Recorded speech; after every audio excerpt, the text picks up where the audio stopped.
en couture, un podcast créatif pour parler de nos garde-robes faites à la main et pour découvrir la communauté couture avec des interviews de ses personnalités, ses entrepreneurs et acteurs qui nous inspirent. Bonjour à tous, aujourd'hui je reçois Aurélie. Bonjour Aurélie. Bonjour. Derrière cette voix, certains pourront reconnaître Aurélie de Chez Machine, aujourd'hui Couture Sauvage sur Instagram. Tu es la fondatrice et l'entrepreneur qui se cachait derrière Chez Machine. Oui. Est-ce que tu peux nous raconter un petit peu pour commencer tes débuts en couture? Mes débuts en couture. Ben oui, comment est-ce que tu as appris à coudre?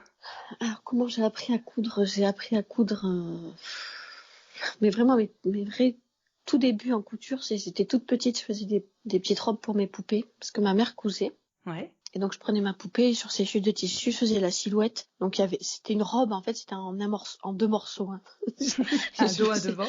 Un dos à devant. Et je faisais la couture à la main. Voilà, donc mes tout débuts, c'était ça. Après, je me suis vraiment remis en 2010. Ouais. J'ai commencé par coudre des rideaux. Comme tout le monde, hein, des rideaux, des coussins. Après, j'ai cousu quelques trucs pour les enfants des amis qui avaient des bébés. Après, pour mes nièces et neveux. Et après, j'ai eu mes enfants. Donc, j'ai cousu aussi pour mes enfants. Et après, je me suis vraiment mis à coudre pour moi après.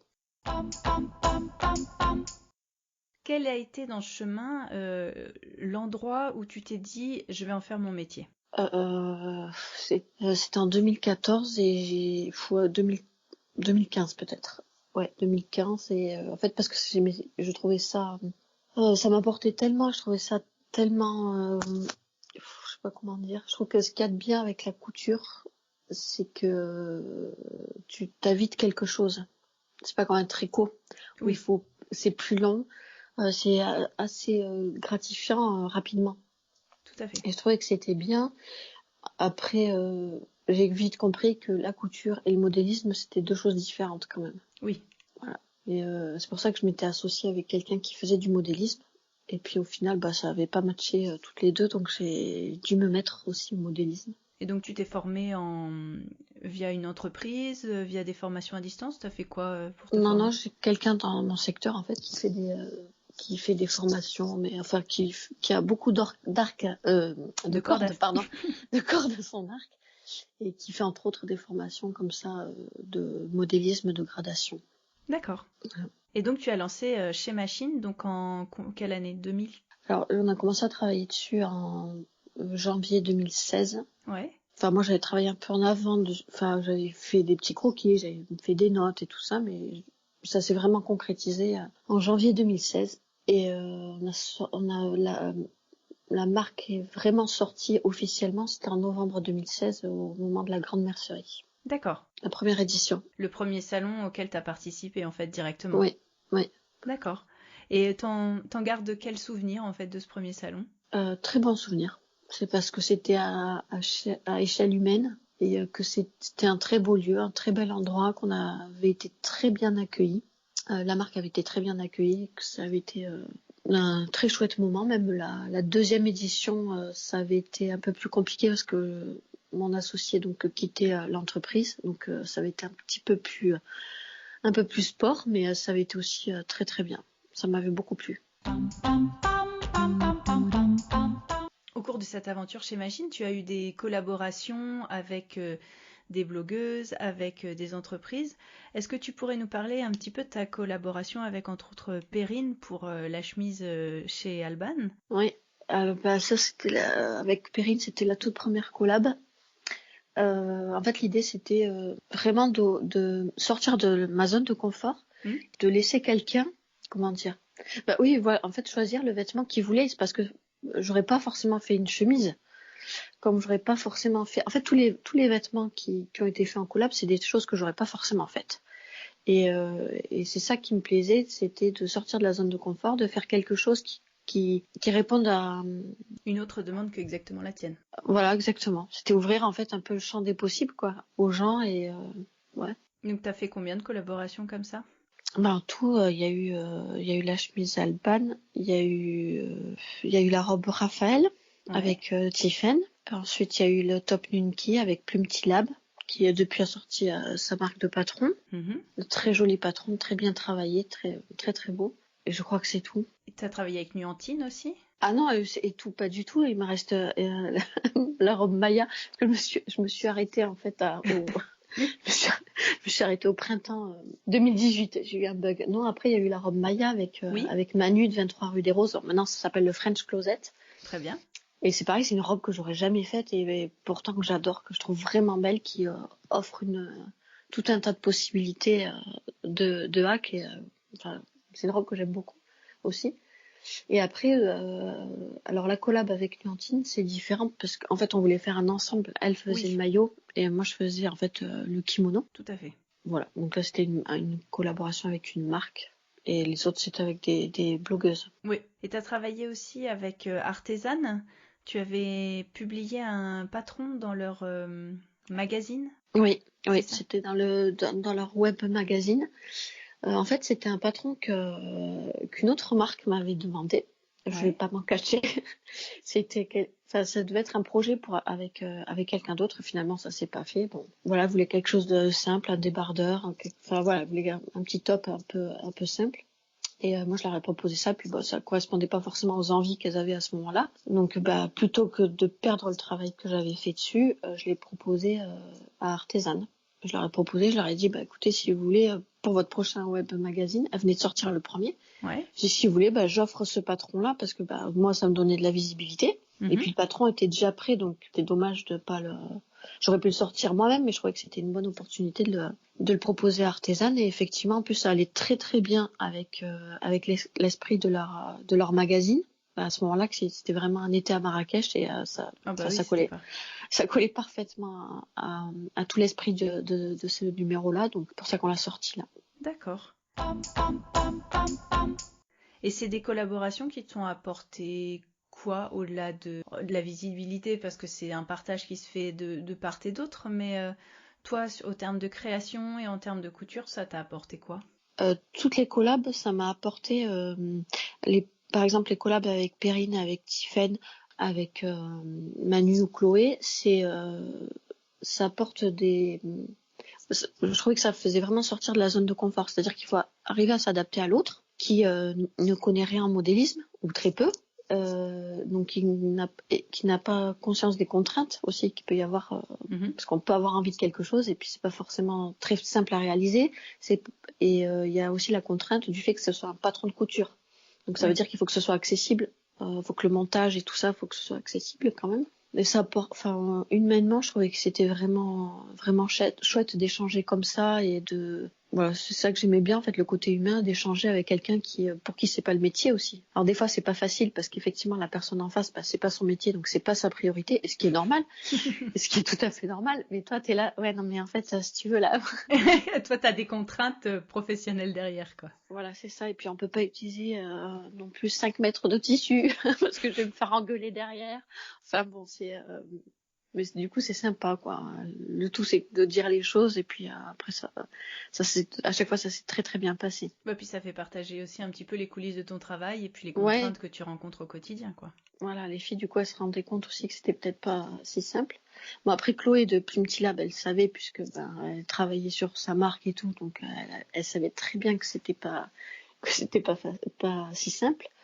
Après, faire avec Nuantine, je trouve que il y avait derrière, en fait, il y avait surtout au-delà du kimono, c'était un message fort qu'on voulait faire passer. Oui, j'avais aussi envie de te parler de cette collaboration parce que ce que j'ai retenu en regardant un petit peu tout ce que tu avais fait depuis tout ce temps-là, c'était le shooting photo que j'avais trouvé assez génial en termes de photos finales, mais aussi tout ce que vous aviez partagé sur le temps du shooting et toute la complicité qu'il y avait entre vous, les différentes filles, toi à la photo, etc. Et en effet, c'était le message avait été assez fort et plutôt bien reçu, quoi. Oui, mais c'est ce qu'on voulait faire. En fait, on voulait vraiment un message body positive et ça avait pas été simple pour les filles de poser. Mais au final, comme en fait, elles se sont retrouvées toutes face au corps des autres qui étaient normaux, au final, qui étaient pas parfaits et qui étaient des vrais corps de femmes. Et moi, alors elles se connaissaient pas toutes entre elles, mais moi, elles me connaissaient toutes. Et au final, je pense que c'est une ambiance en fait à travailler d'emblée en dédramatisant un peu la chose. Et puis, en fait, à force, j'ai trouvé comment fallait faire pour arriver à à faire des photos comme ça. Et du coup, effectivement, je suis rentrée le soir et j'ai regardé les photos, mais j'étais trop contente du résultat. J'étais assez fière du résultat qu'on avait réussi à mettre tout ensemble, parce qu'il ressortait vraiment ce qu'on avait envie. Donc oui, on voyait le kimono, oui, on voyait le maillot, mais on voyait surtout le sourire qu'elles avaient. Ah bah complètement. Et c'était ça le plus important au final. Et donc c'était chouette. Et puis même comment ça a été accueilli. Bon, il y a des personnes qui ont un peu été déçues qu'il n'y ait pas le maillot dans les grandes tailles en soutien-gorge. Ce que moi je comprends aussi, mais au départ c'est ce qui était prévu, mais Clémentine est suffisamment professionnelle pour savoir que à ce moment-là elle n'avait pas les compétences, et je pense surtout qu'elle n'avait pas la confiance suffisante pour proposer quelque chose en plus grande taille. Voilà, déjà elle était assez stressée, elle était assez inquiète. Depuis elle a pris de l'assurance et c'est très bien, mais elle a été assez professionnelle pour dire non, je préfère pas que proposer de la merde entre guillemets quoi. Ouais. Je comprends que les gens étaient déçus, mais ils auraient été encore plus déçus d'acheter un patron, d'acheter du tissu et que ça matche pas, par exemple. Enfin, ça aurait peut-être très bien marché, mais bon, elle préférait la jouer comme ça. Et je trouve que c'est très professionnel, c'est très bien. Ah bah oui, il vaut mieux un truc et se dire, être sûr que tout ce qu'on propose fonctionne et ne pas Exactement. aller au-delà plutôt que de lancer, de se dire je croise les doigts, je serre les fesses et est-ce que ça passe ou est-ce que ça passe pas. Voilà, exactement. Et d'ailleurs, ça montre un côté de toi dont tu parles aussi, c'est ton amour, je dirais, ou ta passion pour la photographie. Et tu as d'ailleurs travaillé depuis avec Nuantine Lingerie pour son livre en fait. Oui, elle m'a appelée l'année dernière, donc en me confiant qu'elle travaillait sur un livre et qu'elle voulait que je fasse ses photos. Alors, ma première réaction, ça n'a pas été de dire oui, bien sûr. Non, écoute, Clémentine, je vais réfléchir. Je suis très flattée, mais je vais réfléchir. J'étais pas sûre de moi. Elle me dit non, mais je suis sûre que ça ira très bien. Je suis sûre que... Bon, en fait, elle m'a donné confiance. Et puis mon mari me dit, mais si elle te demande, c'est qu'elle sait ce dont tu es capable et vas-y, en fait. Alors, du coup, j'étais un peu stressée parce qu'il n'y a pas... Quand on a fait le shooting de ses photos pour son livre, on a fait aussi quelques photos pour un de ses modèles, mais il n'y a pas du tout le même enjeu, en fait. Parce qu'à la limite, quelque chose qu'on va vendre sur notre site, ou même là les photos du duo du maillot de bain et du kimono, au pire, vraiment au pire des cas, on arrive toujours à trouver quelque chose et puis au pire on peut recommencer. Là dans l'édition de livre, il y a un timing. Alors déjà ça concernait pas mon produit, donc c'était encore plus stressant. Et après, il y a un timing qu'il faut vraiment suivre et respecter. Il y a des enjeux qui sont différents. Et donc, il n'y avait pas que Clémentine, il y avait aussi les éditions Erol. Et puis quand c'est imprimé, c'est imprimé. Voilà, exactement. Donc, j'étais un peu stressée, en fait. J'étais un peu stressée que ça convienne pas aux éditions Erol et puis finalement, ça a été très bien. Voilà, Clémentine était très contente, les éditions Erol aussi, donc bon. Et moi aussi. En tout cas, elle a fait un très beau travail et c'est vrai que la mise en valeur des photos par les photos est très chouette. Enfin, j'ai pu feuilleter le livre et en tout cas, c'est juste une petite pensée pour elle parce que moi je l'avais croisée à la Grande Mercerie justement quand vous étiez toutes les deux. Ouais. Je l'avais rencontrée et j'aime beaucoup cette fille, je la trouve très discrète et en même temps elle est à fond dans son truc. Enfin, c'est quelqu'un de très chouette. Elle a fait un très beau travail et puis moi on m'a souvent dit, ou même à elle quand elle dit ah mais heureusement qu'il y a les photos d'Aurélie. Ouais mais non en fait, ça suffit pas. Ça non, suffit il faut pas que du le travail, tout. Voilà, c'est une mise en valeur du travail en fait. Exactement, c'est ce que je disais à Clémentine. Alors il y avait le lieu qui était très beau, il y avait il y a les photos, mais c'est les modèles qu'elle a fait puis qu'elle est tout fait en noir comme ça, la délicatesse de ces, non, c'est vraiment, pour ce que je lui dis, pour moi c'était aussi facile parce que ce que tu avais fait c'était très beau et que c'est beaucoup plus facile de mettre quelque chose en valeur qui est beau que si ça avait été moche, j'aurais été bien embêtée. Ça aurait été plus difficile. Bah oui, c'est toujours plus facile de sublimer quelque chose qui est déjà beau plutôt que... Exactement. Voilà, un beau travail en commun, main dans la main pour cette publication. Je mettrai la référence du livre pour ceux que ça intéresse sur le blog quand on publiera ce podcast. J'avais envie de parler avec toi de ce qui t'anime au quotidien. 2 points, l'écologie, la planète, notre avenir. Et en restant en lien pour la couture, allez, parlons des choses qui fâchent, la viscose. Ouais. J'en souris parce que j'aime beaucoup en fait ta franchise et en même temps le fait que tu y crois à fond et que tu sois tellement un peu comme nous, humaine. Et je discutais avec plusieurs personnes sur le sujet et ça, on en revient toujours au même. Ça sert à rien de vendre du rêve si au quotidien on l'applique pas et qu'en même temps on peut faire un peu de tout en même temps. Donc la viscose, toi, enfin, je me souviens en tout cas que c'est toi qui en avais particulièrement parlé avec le fait de ton audience avec Chez Machine. Ouais. C'est une matière qu'on adore toutes, qui est juste très belle, qui tombe super bien, qu'on pourrait utiliser pour tous nos hauts, mais Bah, déjà, moi, je trouve qu'elle est pas toujours facile à coudre. Mais bon. oui. Ouais, non, c'est pas toujours facile à coudre. Je trouve que ça vieillit pas toujours bien. Ouais. Parce qu'il y a viscose et viscose. Il y a des viscoses de bonne qualité, je dirais, entre guillemets, c'est-à-dire des viscoses qui bougent pas. Et là, je suis plutôt d'accord de coudre. À la limite, il vaut peut-être mieux coudre une viscose de très bonne qualité et, je sais pas, d'un imprimé dont on va pas se lasser et qu'on va peut-être garder le haut, la robe pendant 10 ans, plutôt que de coudre quelque chose dans un coton bio qu'on va jamais mettre. Oui, bien sûr. En fait, l'idée, c'est surtout de se poser les bonnes questions. Et effectivement, avant tout, on est humain, mais faut réfléchir quand même à ce qu'on fait. Oui, on est humain, mais faut pas non plus se dire aussi, bon bah oui, mais je suis humaine, donc je me couds de la viscose. Ouais, bah ok, mais on peut pas coudre que de la viscose non plus. Non. Après, en fait, j'étais virulente sur la viscose parce que je me suis sentie trompée en fait à un moment donné, parce au début de la viscose, j'en cousais aussi beaucoup parce qu'on nous avait présenté ça comme une matière écologique. Ouais. Que c'était du bambou, donc que c'était bien, que nanani, que nanana. Et en fait, le jour où je me suis aperçue que ça ne l'était pas, je me suis sentie trompée et je me suis dit que je devais certainement pas être la seule à croire bien faire. Ben, je pense qu'en fait, c'est pour ça aussi que quand on a parlé, ça a touché autant de gens, parce que à mes débuts, c'est vrai que j'entendais ça aussi, et moi je trouvais ça plutôt une matière plutôt sympa, quoi, enfin éthiquement C'est parlant, sûr. quoi. Ah bah c'est sûr, parce c'est des matières qui sont fluides, qui tombent bien, sur lesquelles les impressions tiennent bien et on va pas avoir du tout le même résultat d'impression sur une viscose que sur un coton. Donc là, comme ça, c'est sûr, c'est très séduisant. Et puis en plus, si on te dit que c'est écologique, bah, c'est le rêve, quoi. Sauf que le produit parfait n'existe pas. La preuve, c'est que en fait, c'est un désastre. Mais c'est aussi désastreux que du coton conventionnel. Ah bah oui. Mais c'est vrai que je me suis un peu acharnée sur la viscose parce qu'on nous présentait ça avant comme quelque chose d'écologique, alors qu'en fait, ça ne l'était pas. Donc en fait, ça ne l'est pas parce que les fibres sont naturelles, mais en fait, c'est tout le traitement chimique pour arriver à la fabrication qui est mauvaise pour la nature, quoi. C'est artificiel. On dit que c'est une fibre artificielle parce qu'effectivement, ça vient du bois. Sauf que le bois, il n'est pas forcément bien géré. Alors maintenant, il y a ce problème-là. Et maintenant, il y a des viscoses qui sont dites FSC, c'est-à-dire que le bois est bien géré. Et bon, après, il y a tout le procédé chimique. Donc c'est avec de la soude caustique. Enfin, il me semble que c'est ça, que c'est de la soude caustique. Donc il y a tout un procédé chimique. Et en plus, les déchets ne sont pas recyclés, ne sont pas...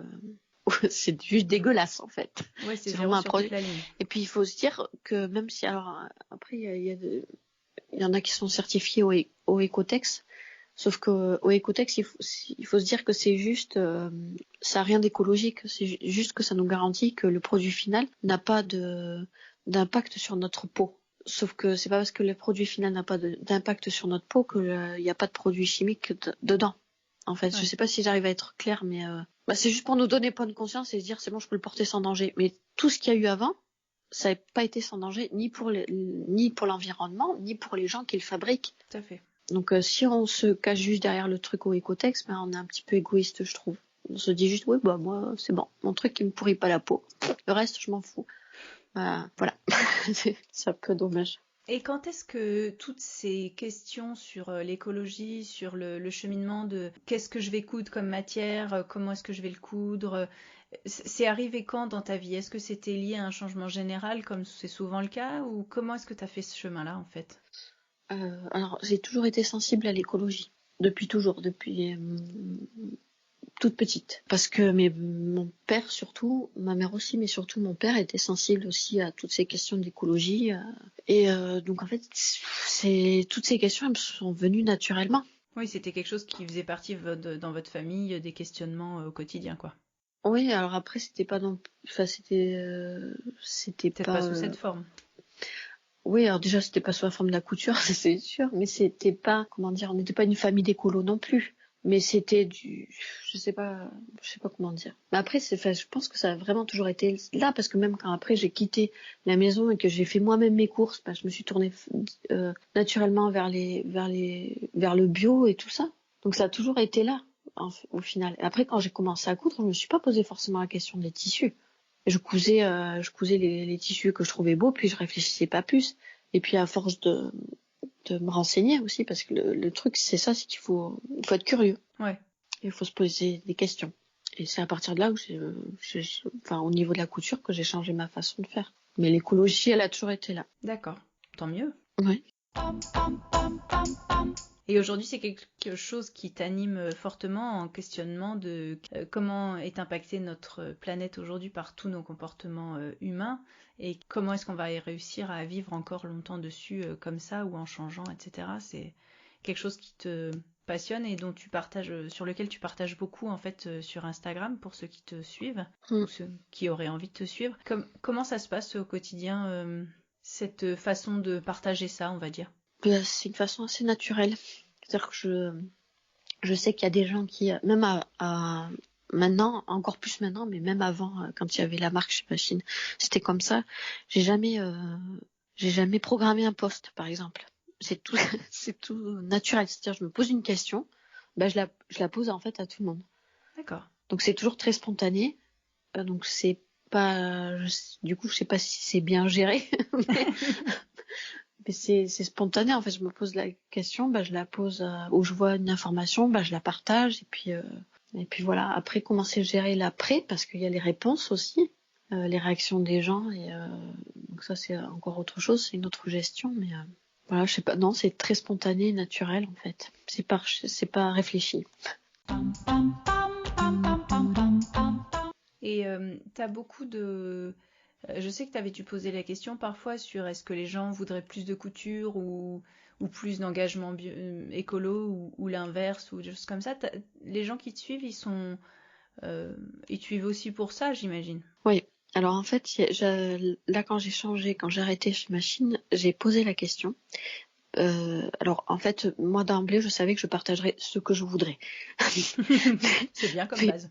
Bah oui, parce qu'en fait, l'idée c'est surtout de me faire plaisir à moi et de partager ce que j'aime. Après, libre à chacun de partir si ça leur convient pas, et je comprends très bien. C'est pas du tout un problème.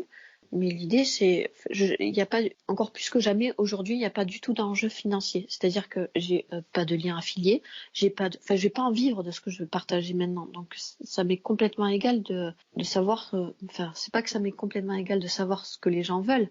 C'est pas ça, j'ai posé la question pour savoir qui était là. Parce qu'effectivement, si j'ai envie de parler de voiture, par exemple, et que les gens, ils en ont rien à faire, effectivement, ça sert à rien que je me fatigue. Non, mais on est, parce que c'est l'air de rien, ça prend quand même pas mal de temps.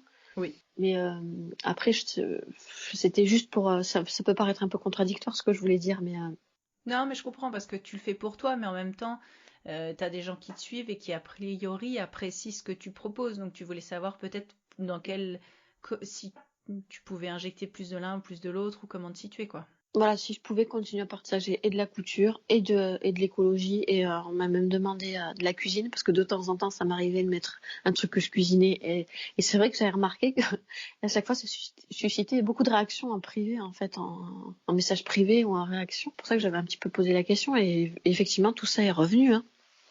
Donc c'est bien. Après, c'est des choses que j'aime, mais personne m'a demandé de partager mes photos, donc je vais pas les partager. C'était plus pour ça, en fait. Mais après, un jour, si je suis vraiment fière d'une photo, peut-être que je la partagerai, en fait. Voilà. Écoute, peut-être un nouveau départ dans la vie sur autre chose. Peut-être, je sais pas, c'est pas prévu. Avant que tu prennes cette décision en fin d'année de fermer cette entreprise qui est chez Machine, tu as mené pendant 2 ans, je crois, où tu as participé à une campagne qui s'était appelée Le jaune contre l'endométriose. Oui. Est-ce que tu peux nous parler un petit peu de ça? Parce que je dois dire que je ne sais pas trop d'où c'est commencé. Et en tout cas, tu as largement participé, relayé, etc. Est-ce que tu peux nous en parler? Oui, alors c'est parti donc en mars 2018. C'est Marie du blog Basile et Léon et Jessica de Swing Jess qui m'ont parlé, parce que Jessica est atteinte d'endométriose. Oui. Et donc, en fait, on échangeait pas mal par message déjà avant. On était copines d'Instagram, quoi. Et donc, on parlait de... c'est surtout Jessica qui en a parlé à Marie, et Marie qui m'en a parlé. Elle voulait faire un petit truc pour parler de l'endométriose, et effectivement, c'est parce que le mois de mars, c'est le mois de lutte contre l'endométriose et que la couleur, c'est le jaune. D'accord. Donc en fait, au départ, je devais juste relayer l'info. Et en fait, comme c'est une cause que je connais, dont je suis pas du tout touchée par l'endométriose, mais c'est quelque chose que je connais. D'accord. Et qui m'a toujours un peu révoltée, en fait, parce que les femmes mettent en moyenne 7 ans à être diagnostiquées, que souvent elles entendent surtout que ce sont des chochottes, que non, elles ont pas de problème, c'est normal d'avoir mal pendant ses règles, et tout le reste. En fait, du coup, ça s'est un peu accéléré. J'ai proposé, on pourrait carrément faire, voilà, parce que comme je ne sais pas faire les choses à moitié, on est parti sur un truc, on a vu les trucs un peu plus en grand, et voilà. Et du coup, après, on a fait tout un mois, et les gens ont beaucoup participé, et ça a permis à certaines personnes de pouvoir poser un diagnostic sur ce qu'elles avaient. Donc ça, déjà, c'était vraiment chouette, tous les retours qu'on a pu avoir, dire j'ai une ébauche de réponse à ce que j'ai depuis tant d'années que je comprends pas ce que j'ai. Donc il y a des personnes qui ont pu se faire diagnostiquer, et puis il y a des personnes qui ont pu se rendre compte aussi au fil des témoignages de ce que leur amie, leur sœur ou leur mère ou les femmes de leur vie pouvaient vivre vraiment. Oui.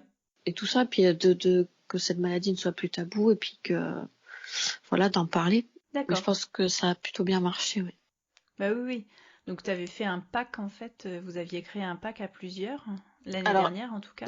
Voilà, la première année, on avait fait un concours où on incitait les gens en fait à coudre, tricoter ou crocheter du jaune, et puis de poster la photo sur Instagram, donc avec le hashtag 50 nuances de jaune contre l'endométriose. Et donc on avait fait un concours, j'avais proposé un don sur l'e-shop, en fait. Donc il y avait une fiche produit avec un don. Et l'année dernière, on a vendu effectivement un pack où il y avait un tutoriel pour hacker tout patron de culotte, n'importe quel patron de culotte, mais pour en faire une culotte de règles. Il y avait aussi un petit pochon fait par ma poloche. Il y avait une broderie par les gambettes sauvages. Une bouillotte aussi. Et une bouillotte par Jessica. Et voilà, du coup, ça avait bien marché. Et ça avait même mieux marché que la fiche produit du don.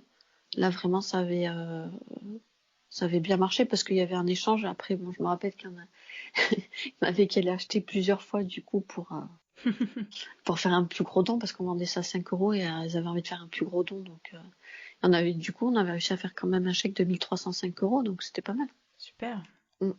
Super. Et en effet, moi, c'est une maladie que je connais pas forcément très bien, j'en avais entendu parler, mais ça a poussé, je trouve, à pouvoir en discuter à droite à gauche et de se rendre compte un petit peu les gens qui en souffraient, de lire, j'ai lu plusieurs filles justement sur Instagram qui en ont profité pour en parler aussi, et dire qu'elles étaient atteintes, et sur plusieurs domaines, sur la féminité, je trouve que c'est bien de pouvoir parler de ça et que c'est pas tabou et que ça arrive et que c'est grave et qu'on peut trouver de l'aide auprès des soignants, quoi, normalement. Oui, normalement. Oui, mais ça a délié les langues, oui, c'est vrai. Il y en a beaucoup qui n'osaient pas en parler, puis qu'en fait, elles ont trouvé la force dedans d'en parler. Pour reprendre sur la couture, j'avais envie d'évoquer avec toi, entre autres, le choix de tes mannequins quand tu proposais les patrons chez Machine. Tu as fait souvent le choix de prendre soit ou des blogueuses ou des personnes qui avaient des physiques comme monsieur et madame tout le monde, et pas forcément que la taille 38 bien calibrée. Est-ce que tu peux nous dire, alors j'imagine qu'on doit tous savoir pourquoi, mais le choix que tu as fait en lançant ça, et aussi ton éventail de taille de patron, comment toi tu as fait ce choix-là alors que plein d'autres n'avaient pas osé aller jusque-là? En fait, moi, c'était évident. Je me doute. Non, mais c'est vrai, c'était évident parce que au départ, il s'agissait de faire une marque de patron de couture. Pas forcément. Alors, quand j'ai commencé à coudre, je faisais un 38. Quand j'ai lancé la marque de patron, je devais faire un 40-42. Bon, maintenant, je suis plutôt dans le haut du tableau. Enfin, pour tout ça, pour dire que c'est pas parce que je faisais un 40 qu'en fait, j'en oubliais les autres. Et que ça me paraissait évident. Et ça m'a paru d'autant plus évident quand j'ai su qu'il y avait certains patrons d'une marque connue qui faisaient dans les grandes tailles, qui s'emmerdaient pas en fait avec des emmanchures ou avec des manches, on faisait des carrés quoi. Bon après c'est ce qu'on m'avait dit, donc après je suis pas allée le vérifier, mais ce qu'on m'avait dit et j'avais trouvé ça tellement injuste. Et voilà, et après que c'est vrai que quand j'ai regardé toutes les marques en tout cas francophones et qu'il y avait que Ivan Soufflé qui allait jusqu'au 52. Et qui proposait à ce moment-là il me semble qu'elle proposait que le Trotop à ce moment-là, peut-être un autre, mais donc ce qui fait que il y avait pas foule sur les grandes tailles.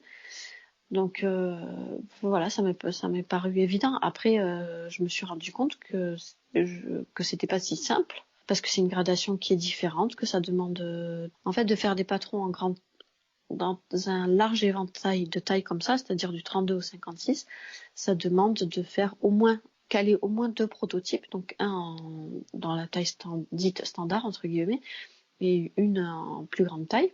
Ouais, donc tu fais double travail pour proposer un patron avec un aussi large éventail en fait. Voilà, et puis ça fait une gradation 12 tailles quand même, hein. Enfin de 11 tailles. Au lieu de, enfin donc les frais, le temps de travail est plus long, les frais sont plus longs. Après quand on imprime une pochette, il y a plus de papier. Enfin voilà, il y a plein de choses qui rentrent en ligne de compte. Et puis c'est un travail quand même qui est particulier. Et j'ai pu le faire grâce à la personne qui m'a formée aussi, qui avait l'habitude entre autres de travailler avec des grandes tailles, qui avait beaucoup travaillé en sur-mesure avec des grandes tailles, donc qui connaît parfaitement ce genre de corps quoi. Ce genre de corps, et c'est pour ça que les patrons j'imaginent que souvent le retour en grande taille c'est que c'est bien réglé, c'est bien fait, ben c'est à elle que je le dois, c'est avec tout ce qu'elle m'a appris et tout le travail de gradation, parce que c'est elle qui gradait les patrons aussi. Et c'est tout son travail qui a payé hein. Ça c'est clair.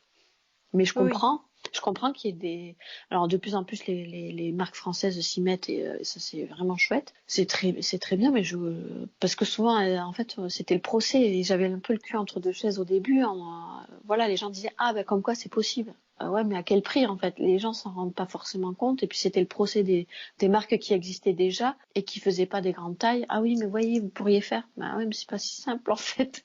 Oui, et c'est des choix d'entreprise et de chemin conçu, mais forcément ça a un coût et donc forcément ça va impacter. Il y a d'autres choses que tu n'as peut-être pas proposées par rapport à ces marques-là parce que tu as mis ton argent dans ce développement-là. Voilà, exactement. Voilà, et donc tu as choisi des mannequins pour illustrer justement toutes ces tailles. Et ça, Oui. je dois dire que c'est assez agréable. C'est-à-dire qu'un vêtement, ça nous est tout arrivé, même si on fait un 40 ou un 42, si on achète un truc sur Internet, généralement, le mannequin, il fait un 34 ou un 36. Ouais. Puis on le reçoit, on le met sur nous, on fait, ah ouais, non, ça, c'est pas trop ça. Ça fait pas tout à fait pareil.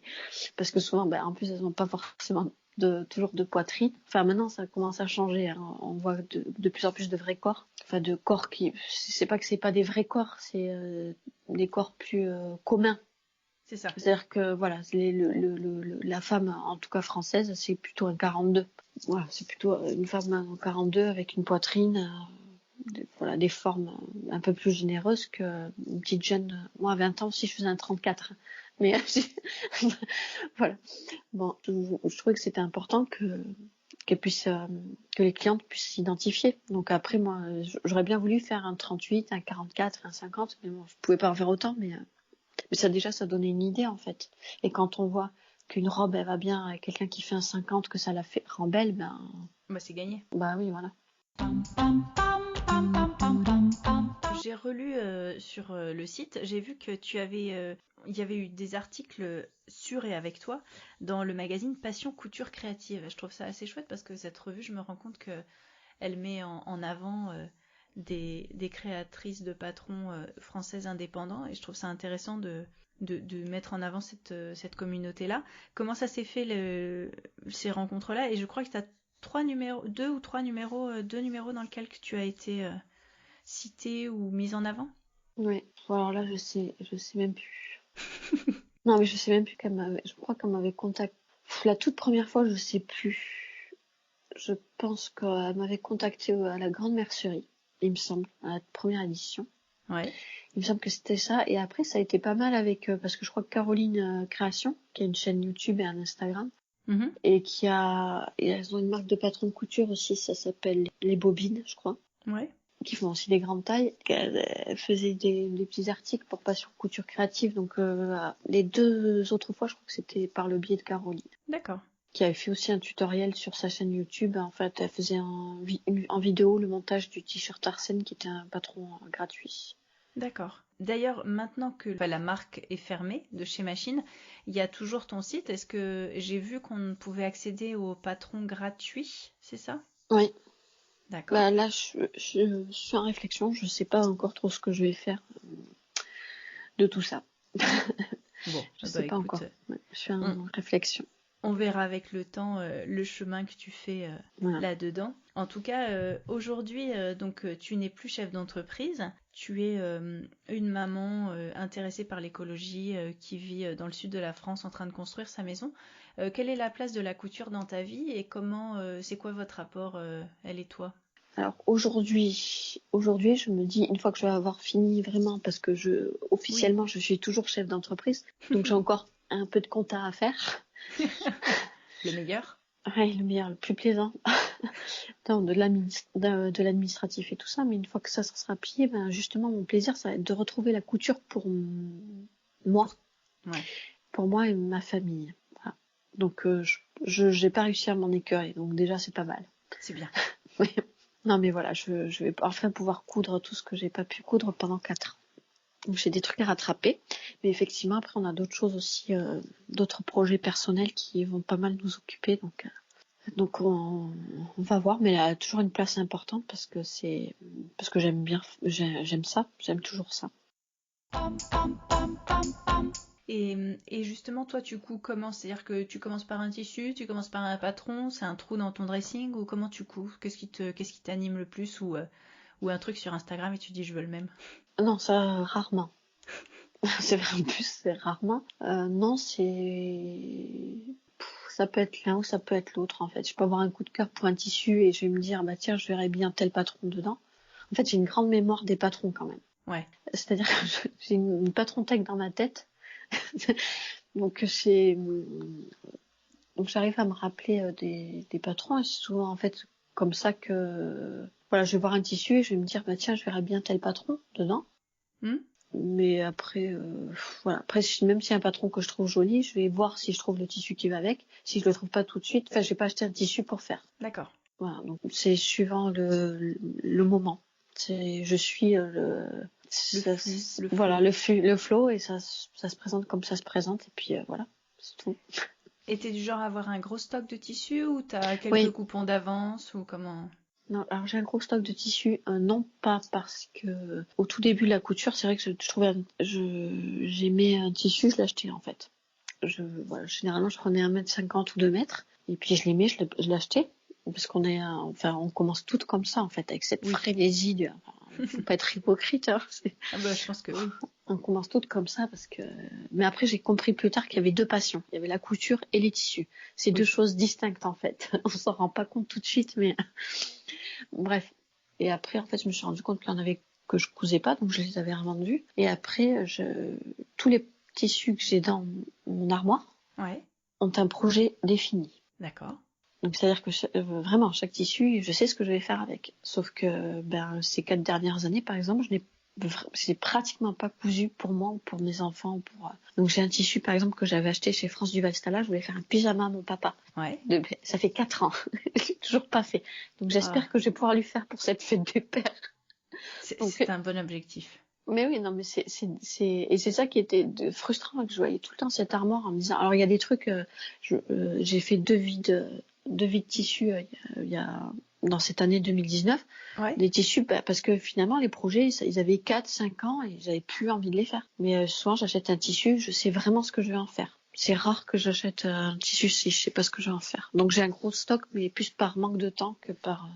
Donc je te repose la question l'année prochaine, on verra si tu as toujours un gros stock de tissus. Ouais, on verra. Et dans ces cas-là, t'as un patron précis en tête ou t'as une idée genre j'ai envie d'une chemise ou alors j'ai tel patron de chemise en tête? Généralement, c'est vraiment un patron précis. Ouais. Mais après, c'est pareil. Par exemple, j'ai la chemise Mélilo de Direndou que j'ai depuis qu'elle est sortie parce que je trouve cette chemise magnifique. Je l'ai toujours pas faite parce que j'ai toujours pas trouvé le tissu qu'il fallait. Ah. Voilà. Donc, euh, donc c'est marrant parce que j'ai vraiment des patrons, je les aime et je sais qu'un jour je les ferai parce que je les trouve vraiment beaux et même tout ce temps-là après, je la trouve toujours aussi belle, j'en ai toujours envie, mais j'ai pas trouvé le tissu qu'il fallait. Et par contre, les tissus, ils ont tous toujours un patron et un patron précis généralement. Et est-ce que dans ton stock de patrons que tu utilises vraiment des patrons que toi tu as créés ou qui sont créés par d'autres personnes indépendantes, ou tu utilises aussi les patrons des Burda et Non, compagnie, non, pas Burda. ou est-ce que des fois tu vas créer un patron directement pour assouvir ton envie ou ton besoin du moment?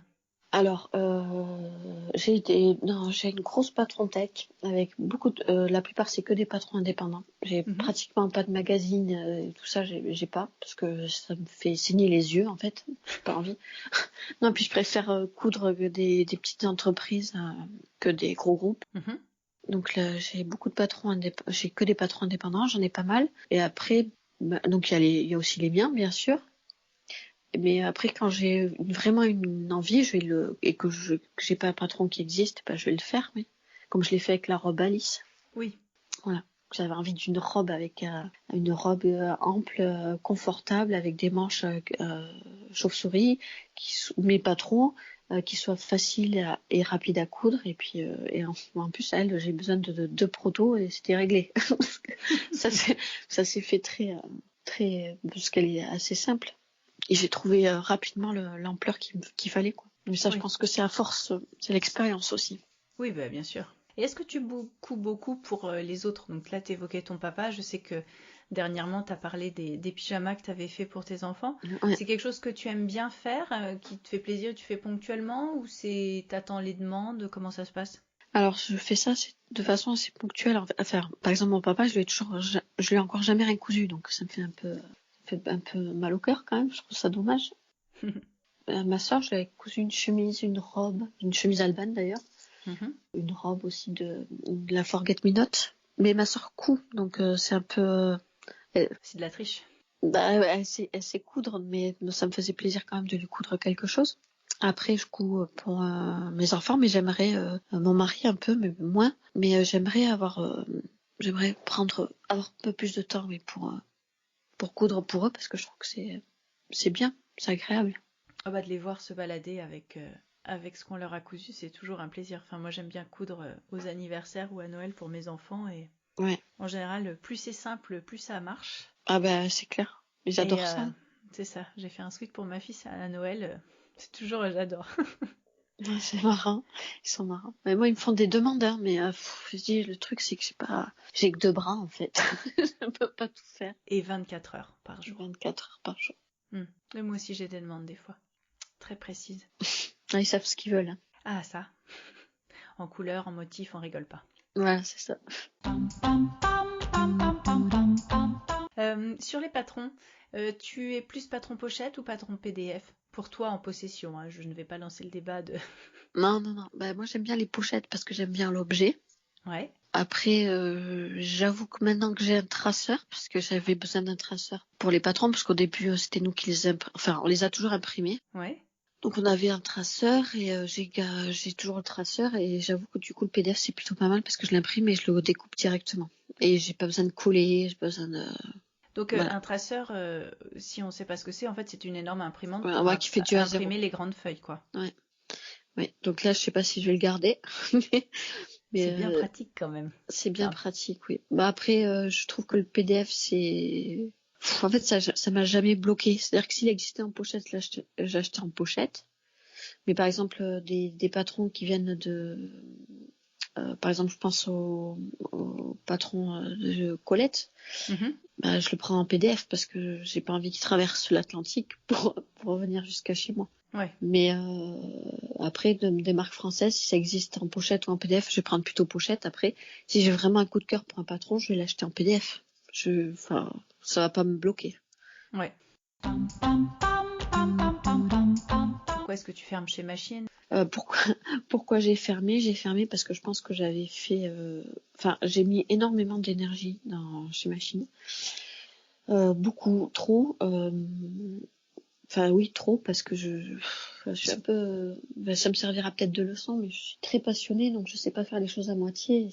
pense que du coup, j'ai mis beaucoup d'énergie. J'en ai oublié d'autres choses qui étaient importantes Ouais. et essentielles. J'ai laissé un peu de santé aussi. En fait, je pense que j'ai voulu être à la fois mère au foyer et entrepreneur. Sauf que c'est pas possible. Ouais. Voilà, c'est pas possible. Voilà, c'est un fait. Ce n'est pas possible. Et donc, j'ai mis beaucoup d'énergie. Et puis après, bon, en 4 ans, j'ai quand même accumulé pas mal de galères aussi. Oui. Au sein de l'entreprise personnelle et au sein de l'entreprise, et puis à chaque fois j'arrivais à remonter le truc, que bon, je suis arrivée à un point où j'étais un peu fatiguée. Après il y a des gens qui savaient que ça allait se finir comme ça, enfin qui l'ont vu venir. Je recevais quelques messages de personnes qui me demandaient si ça allait fermer ou pas, qui comprenaient pas qu'il n'y ait pas de nouvelles collections et tout. Voilà, je me posais des questions, j'avais plus le goût à le faire. À partir du moment où on n'a plus le goût à le faire, je pense que c'est pas la peine de continuer en fait. Mais j'avais du mal, j'avais du mal à faire la part des choses entre l'ego et je sais pas, le cœur. Voilà. Entre le cœur et la raison. Enfin, l'ego, de se dire c'est quand même dommage, t'as des patrons qui sont prêts, qui verront jamais le jour.